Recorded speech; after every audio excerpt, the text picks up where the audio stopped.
con el propósito de desplegar el objetivo de este tema, que los estudiantes asuman la responsabilidad de leer la ponencia, que en 40 hojas les fue entregada de este tema. Y quiero que lo comparen a partir de la disertación que por 35 minutos voy a hacer sobre ese mismo tema. Y se van a dar cuenta ustedes, los estudiantes, el criterio diferencial que hay entre la escrituralidad y la oralidad. Para la actividad de lectura van a requerir por lo menos 2 horas, más la actividad de procesamiento de información para deducir el resultado de su contenido. En 35 minutos van a obtener ustedes esa información, porque está hablando no solamente el lenguaje a través del uso de la palabra, sino los sentidos que con ello se quiere significar. En ese propósito van a encontrar ustedes algunos elementos comunes en la disertación excelsa que ayer nos brindó el doctor Norbert, profesor alemán, y esta mañana la doctora Damaris de Costa Rica, para identificar algunos puntos nodales o característicos de algo que se me han comentado, que es precisamente la oralidad en el proceso civil. Pero no quiero desaprovechar tampoco la oportunidad para escenificar cuál es la razón de la oralidad en el sistema colombiano y por qué de una u otra manera nosotros tenemos que llegar, y cuando hablo de nosotros es de todo el sistema iberoamericano procesal, a la implementación de la oralidad en los procesos. Para ese propósito voy a desarrollar en toda mi ponencia en verificar una breve aproximación de orden axiológico la oralidad en el sistema jurídico colombiano, verificar cómo va a impactar en los actos procesales este contexto de oralidad, cómo quedarían los procesos civiles bajo ese nuevo modelo, la estructura del proceso civil oral, y naturalmente voy a concentrarme para desplegar en los aspectos más importantes que han de incidir sin lugar a dudas en el acto que a mi juicio es trascendental en el proceso, que es el tema probatorio. Si ese propósito lo logramos, creo que valió la venida y el motivo de estar aquí en este tan importante recinto. ¿Qué es eso de oralidad y qué tiene que ver con el sistema jurídico en general? Yo quiero que no perdamos de norte el concepto de derecho de acceso a la justicia. Y si ustedes quieren trasladarlo a un lenguaje macondiano, imagínense ese proceso donde uno sabe dónde empieza, el momento temporal donde comienza, pero no sabe cuándo termina. Y a eso aparentemente lo llamaban el derecho de acceso a la justicia, que era la posibilidad de poner en movimiento toda la infraestructura del Estado, pero no obtener respuestas por cuenta de este. Casi que en Colombia hizo carrera una tesis por demás frenética y traumática de significar que la vida útil de un abogado eran 2 procesos ordinarios. Es decir, estábamos hablando de por lo menos 30 años entre uno y otro proceso. Este panorama es perturbador en un Estado social de derecho. Y en ese contexto, recomiendo entonces que en la sentencia para los estudiantes con este tema de las tecnologías de la información, la sentencia C1195 del 15 de noviembre de 2001 de la Corte Constitucional se aproxima sin lugar a dudas a algo que la doctrina europea ha denominado las olas de justicia, básicamente concebidas como estrategias de orden estatal orientadas a garantizar ese derecho de acceso a la justicia. Recuerden, el derecho de acceso a la justicia significa ingresar al aparato jurisdiccional del Estado, pero también obtener una respuesta peritoria por cuenta de este. Bajo esa premisa, entonces se desarrollaron o se plantearon 3 olas que en Colombia y en todos los ordenamientos procesales han venido permeando la actividad jurisdiccional de cara al proceso. Recordemos que la primera ola nos refiere, entre otros, a la necesidad de proveer una defensa oficiosa a través del defensor de oficio en el ámbito penal y a través de la figura del amparo de pobreza en el ámbito civil, de tal suerte que esas categorías obran en todos los sistemas jurídicos latinoamericanos. La segunda ola, que supone la necesidad de implementar acciones grupales para salvaguardar derechos colectivos, también es una realidad no solamente en Colombia, sino en la mayoría de países del orden latinoamericano, las acciones populares o acciones de grupo. Como quiera que se pretende entonces transversalizar a través de una decisión intereses que vinculan a sectores determinados de la colectividad. Y viene sin lugar a dudas la ola que a nuestro juicio consideramos la más importante y que tiene que ver con este tema de la oralidad. Esa ola apunta fundamentalmente al fortalecimiento de dos instituciones de orden jurisdiccional. Por una parte, el fortalecimiento de la justicia informal, vale decir, la incorporación de mecanismos alternativos de resolución de conflictos como estrategia precisamente para precaver la necesidad de poner en movimiento el aparato jurisdiccional del Estado, acudiendo los conflictantes a los propios intereses que los motiva en la discusión.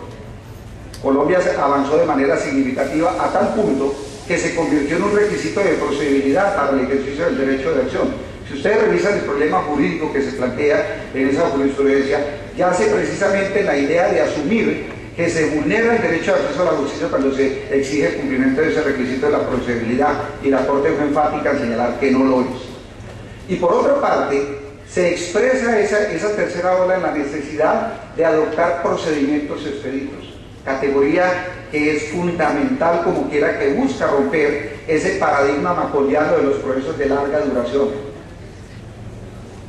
Pero no se dice qué es un procedimiento expedito, y tal vez bajo esa premisa se consideró entonces que una manera de obtener un procedimiento expedito era, por una parte, adoptar unos mecanismos procedimentales de fácil acceso, pero además que se facilitase los procesos de comunicación en la actividad procesal. Y si ustedes revisan en esta relación normativa que planteo en la presentación, van a encontrar que Colombia, el 100% de los procesos están regidos por oralidad, en materia disciplinaria con la ley 734 de 2002, en materia penal, sistema de adversalidad, que mañana va a haber un interesante debate aquí en este escenario, con la ley 906 de 2004, en materia laboral con la ley 1147 1149 de 2007, recientemente en materia de responsabilidad fiscal, con la ley 1474 de 2011, que incorporó la oralidad para los procesos por inadecuada gestión fiscal cuando hay impacto nacional, y más recientemente el ámbito del proceso civil, que es precisamente el que quiero desplegar a partir de las previsiones que he señalado, es decir, la ley 1564 de 2012. Si uno revisa en el contexto colombiano, y es un contexto que es característico para todos los países latinoamericanos, ¿qué es lo que puede motivar la necesidad de incorporar oralidad en proceso? Podría uno sintetizarlo a los siguientes aspectos, aclarando eso sí, que es equivocada la percepción de asumir que la oralidad va a resolver el problema de la congestión judicial. Como luego veremos, esto tiene que ir acompañado de otra serie de estrategias gubernamentales en el propósito de hacerla verdaderamente efectiva. Como primera medida, en Colombia, con motivo de la reforma constitucional de 1991, se hacía necesario sintonizar el proceso civil a esos nuevos componentes axiológicos del Estado Social de Derecho: la solidaridad, el trabajo, la dignidad humana y tal vez la paz y justicia social. No puede haber una paz y una justicia social cuando quiera que los procesos no se resuelven de manera perentoria. Bajo esa premisa se discutió en el interior del Instituto si era menester hacer una reforma más al Código de Procedimiento Civil, y la conclusión categórica era que era menester trabajar en un Código General del Proceso, en un propósito primigenio, como lo planteaba ayer el compañero Ulises, de transversalizar ese discurso procesal al ámbito contencioso administrativo, laboral y civil, pero naturalmente, como quedó expresado anteriormente, los administrativistas y los laboralistas juntaron su procedimiento que responde en un todo a este modelo del proceso civil. En segundo lugar, se hacía necesario incorporar el concepto de procesos de duración razonable. Pero el concepto de procesos de duración razonable no nos indica qué es esto de duración razonable. Y a partir de las pruebas piloto que se desplegaron en Colombia, se llegó a la conclusión que un proceso de duración razonable es aquel donde no trasciende más de un año para obtener decisión de fondo en primera instancia, como luego lo significaré. Adicionalmente, se estableció la necesidad de un proceso por audiencias con marcada tendencia a la oralidad. Como quedó ayer señalado por cuenta del profesor Ulises, no es cierto que la oralidad erradique de una vez por todas el concepto de escrituralidad. Como ustedes van a observar dentro del modelo que se plantea en las memorias, la escrituralidad es vital especialmente para los actos procesales de introducción, especialmente por el carácter perpetuo que puede significar el uso de la escritura, a diferencia de lo que puede acontecer por el uso de la palabra. Implica también la optimización de los tiempos del proceso, que aquí sí viene un cambio radical en la nueva filosofía del proceso, por una razón. Tradicionalmente los términos en los procesos civiles son términos legales y la excepción son los términos judiciales. Y bajo esa premisa, el nuevo código plantea que la regla general han de ser los términos judiciales de todo el CRT que responden a un modelo de agendamiento que debe controlar el juez, y queda reducido en consecuencia los términos legales a determinados y precisos actos procesales, por ejemplo, como el término para contestar la demanda, como el término para alegar de conclusión y, como les indicaba, el término de duración del proceso, que en ningún caso podrá exceder de 1 año. Y por otra parte, se hacía menester el fortalecimiento de la audiencia preliminar del 101, cuyos propósitos quedarán esbozados posteriormente. Y tal vez lo más importante dentro de este modelo, el tema de cambio de cultura. No podemos tener excelsas normativas si las personas no están dispuestas al cambio, y ese tal vez el aspecto cultural que tiene que trascender en todas las esferas de nuestros países, llegar a ese propósito, como luego lo reiteraremos. Colombia, antes de emprender esta reforma, realizó unas pruebas piloto entre otras cosas que demostraron que con la normativa existente era posible obtener decisiones de manera razonable. Ya la Corte Constitucional había indicado que un ingrediente del debido proceso es precisamente el concepto de proceso de duración razonable.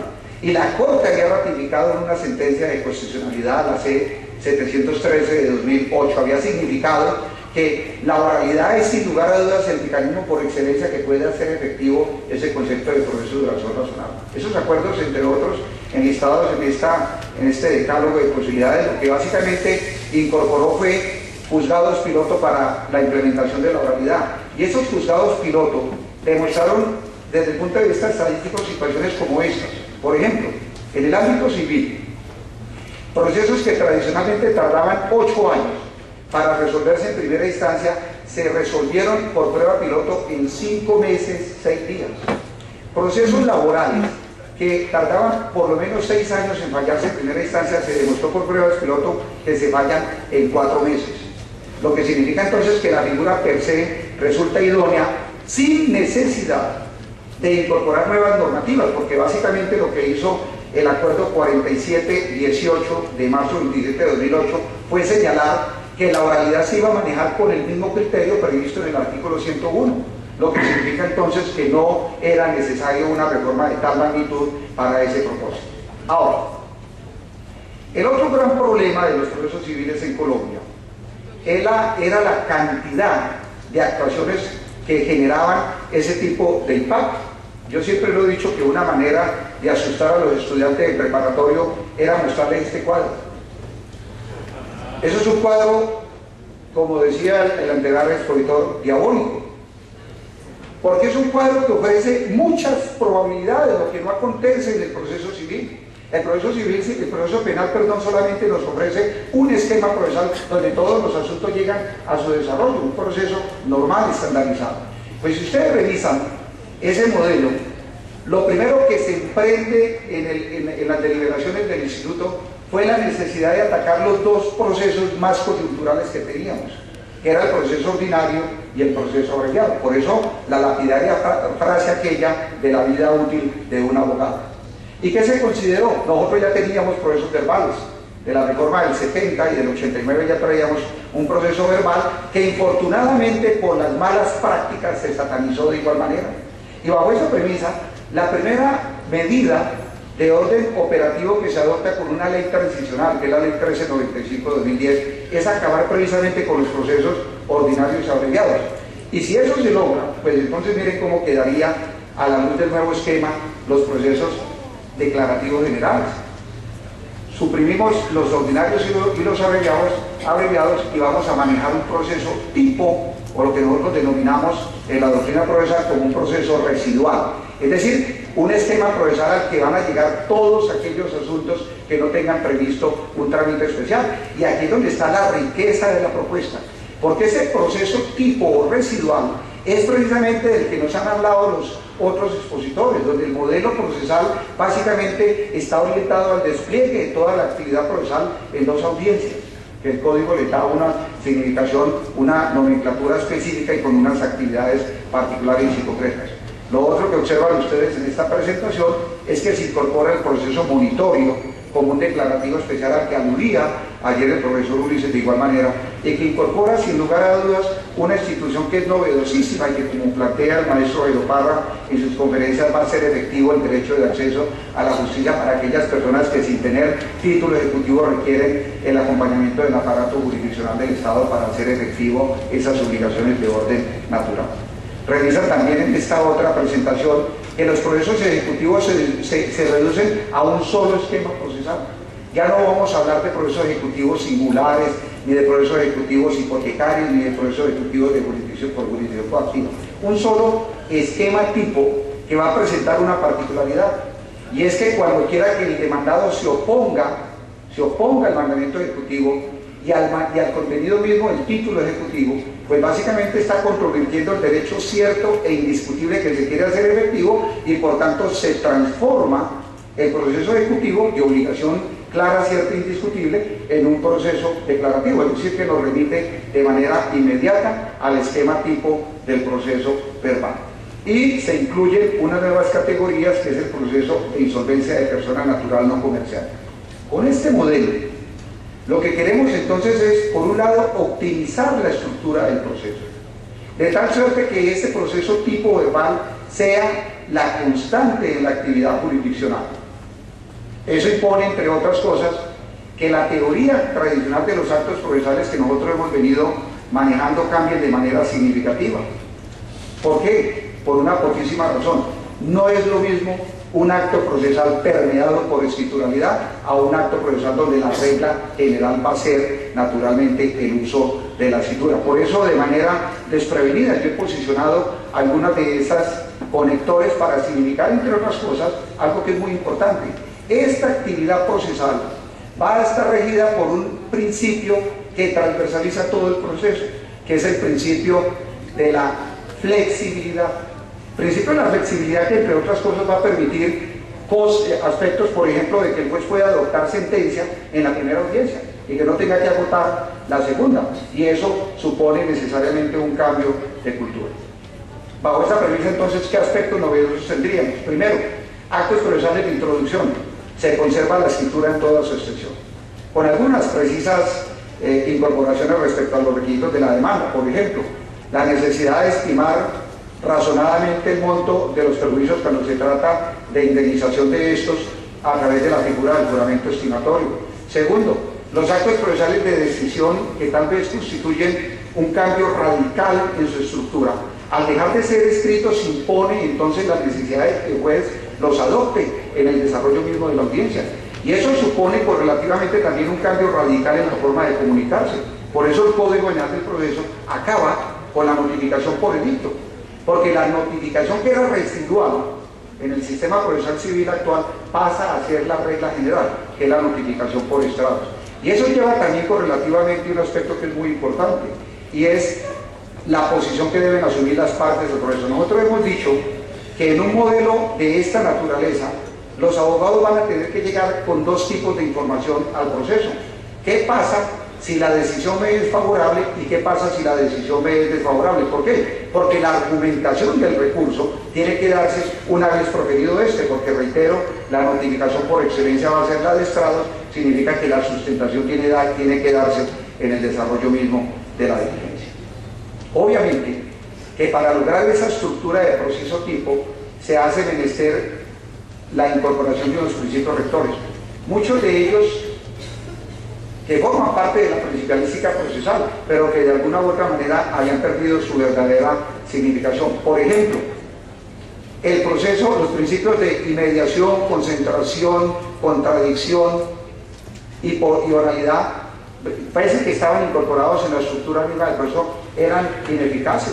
La inmediación se traducía, como lo planteaba ayer el profesor, el de la inspección que hace el juez del testigo y que manda a su asistente para verificar la condición de daño de la víctima. Eso no tiene ningún sentido. Eso es un proceso mediado y que por regla general se caracterizaba por la mediación de la escritura.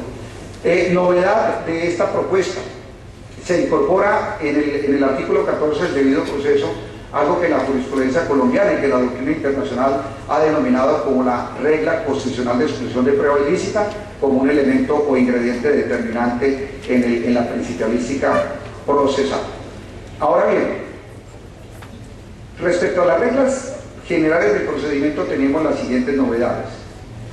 La primera, tecnologías de la información y las comunicaciones. No puede haber dinámica procesal si no hacemos uso de las tecnologías.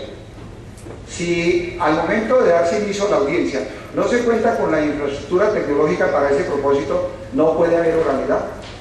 Ese es el primer propósito que entonces, desde el punto de vista de principios rectores de la actuación, se trabajó en la incorporación del artículo 113. No era un tema nuevo.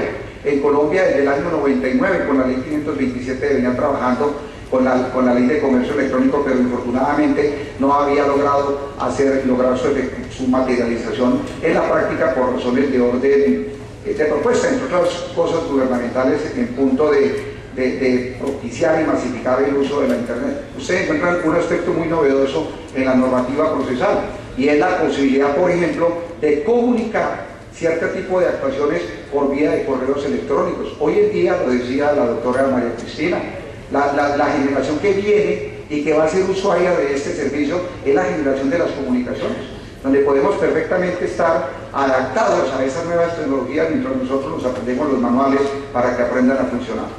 Aspecto novedoso, el uso de un idioma nativo como un reconocimiento a la pluralidad, es decir, no solamente el castellano, sino la posibilidad de que en ciertos sectores de la comunidad se le permita al juez el uso de ese lenguaje nativo, a condición de que se haga por conducto de un intérprete toda la actividad procesal. Ahora bien, en lo que respecta al emplazamiento, el gran problema que teníamos en Colombia es que había un decálogo de medidas emplazatorias para efectos de notificación indirecta, emplazamientos generales y emplazamientos especiales, y eran sin lugar a dudas ello el foco de nulidades. Entonces la primera medida que se adopta es acabar con los diversos emplazamientos y se estandariza a través de una sola modalidad de emplazamiento que se consagra en el artículo 108. Y en lo que respecta a la presentación y trámite de memoriales y los mecanismos de comunicación, reitero, se incorpora la posibilidad de que pueda utilizar tecnología de punta, correos electrónicos, mensajes de datos, es decir, lo que la doctrina tradicionalmente ha denominado los mensajes de datos o documento electrónico. Por esa propuesta, ¿cuál va a ser el esquema procesal aquí? Observen ustedes. Una primera etapa que va a estar integrada, lo hemos de denominar como fase introductoria, que conserva las reglas generales de la escrituralidad. La demanda, previo cumplimiento de los requisitos establecidos normativamente, y la contestación de la demanda. Es decir, que la fase de integración del contradictorio, demanda, notificación y contestación, perdura el concepto de escrituralidad. Pero donde viene el verdadero cambio es en esta segunda fase que hemos de denominar fase de discusión y decisoria, que va a estar permeada en toda su extensión por el uso de la oralidad, a través de dos audiencias: una audiencia inicial y una audiencia de instrucción y juzgamiento. Démosle la denominación que queramos, pero ambas van a tener dos propósitos fundamentales. Por un lado, la necesidad de que el juez propicie la conciliación, sanee el proceso, fije el litigio, interrogue a las partes, decida sobre las decisiones previas que no hubieran sido posible resolver con antelación y naturalmente decreta pruebas. Es en este escenario procesal de la audiencia inicial donde se puede hacer efectivo el principio de la flexibilidad. Pero aquí hay un aspecto muy importante. Lo novedoso de esta propuesta, porque lo demás existía en el artículo 101, es el imperativo procesal que se le da al juez en el sentido de interrogar a las partes. Antes no existía. Y eso impone una condición fundamental para el éxito de esa diligencia, y es que el juez va a tener que leer el proceso antes de dar inicio a la audiencia, porque no va a saber, si no lo conoce, no va a conocer los extremos de la litis y difícilmente va a interrogar. Un tema de cambio de cultura. Es decir, esa actividad ya no se le puede delegar a un subalterno, le corresponde hacerla a él. Y en lo que respecta a la audiencia de instrucción y juzgamiento, pues tradicionalmente, bajo el mismo esquema que hemos planteado y hemos escuchado en estas exposiciones, una fase discusoria caracterizada por la práctica de pruebas, los alegatos y la sentencia. Obviamente que bajo ese modelo, el acto procesal que mayor cambio va a tener es el tema probatorio. Yo en la memoria enlisto las principales modificaciones que el punto de la prueba hace. Pero yo quiero que no pierdan de norte esto. deber de colaboración de las partes con el juez. Y miren cómo va a suponer entonces ese cambio desde el punto de vista de la actividad probatoria. Toda la actividad probatoria va a ser oral, pero el juez no le va a hacer el trabajo a las partes. Y eso significa entonces un cambio radical desde el punto de vista de la teoría general de la prueba y desde el punto de vista de la actividad probatoria. Ejemplos, a propósito de lo que planteaban los conferenciantes que me antecedieron. Estas características de requisitos intrínsecos de pertinencia, conducencia, utilidad, ausencia, prohibición legal se conservan, como también los requisitos extrínsecos del acto probatorio, pero ya desde la perspectiva de la teoría general de la prueba aparecen unas categorías que a mi juicio son importantes. Como primera medida, el control de legalidad que se le impone al juez de todos los actos. El juez tiene que garantizar que el proceso esté saneado en todo lo largo de la actuación, como también a las partes. Las partes no pueden guardar nulidades para luego, tiene que alegarlas en el momento procesal, so pena de que queden saneadas. Segundo, el concepto de pruebas procesal se incorpora básicamente bajo la idea de que se haga necesario la citación de la contraparte para el ejercicio del contradictorio. El decreto oficioso de pruebas que transversaliza toda la actuación, ya no se reserva al momento de dictar sentencia, sino que se puede hacer desde el comienzo. Recuerden, el juez conoce el problema, conoce la posición de las partes y por lo tanto tiene una visión para decretar pruebas oficiosas.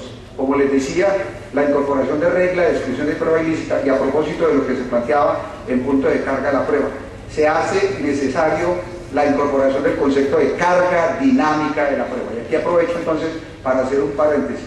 No podemos pretender que una persona que es sometida a una intervención quirúrgica donde es sedada tenga que probar la culpa del médico. Carga dinámica de la prueba. Y por eso el código trae algunos enunciados que son determinantes o característicos para esta incorporación de carga de la prueba. Cercanía al material probatorio, tener en su poder el objeto de prueba por circunstancias técnicas y tal vez, para referirme al doctor Hugo, por el estado de indefensión o incapacidad de la contraparte como elementos que a título enunciativo le pueden servir al juez. Y ya de cara a los medios de prueba en particular tendríamos las siguientes situaciones. Primero, en tratándose de la prueba de confesión, deber de colaboración de las partes. Se amplía el espectro de la confesión ficta. Es que anteriormente las partes podían evadir el proceso, podían abstenerse de responder los hechos y no pasaba nada, o simplemente responder no me consta que se pruebe. Esos comportamientos se van a mirar como confesión ficta. Segundo, las partes podían entorpecer la actividad pericial y no pasaba nada. Ese comportamiento se va a mirar como confesión ficta. En la inspección judicial las partes podían entorpecer el desarrollo de la actividad por cuenta del juez. Ese comportamiento se va a ver como confesión ficta, es decir, deber de colaboración de las partes. Y para garantizarlo, el mismo código le impone al juez el deber de pronunciarse respecto a ese comportamiento. En lo que respecta al juramento estimatorio, les decía la necesidad de incorporarse como requisito de la demanda. En la prueba de testimonio es obligatorio a las partes garantizar la presencia de los testigos. El juez no tiene por qué hacerlo, el juez no tiene por qué estar cumpliendo labores secretariales para exigir que el testigo vaya. Eso es un deber cívico que las personas concurran a los procesos.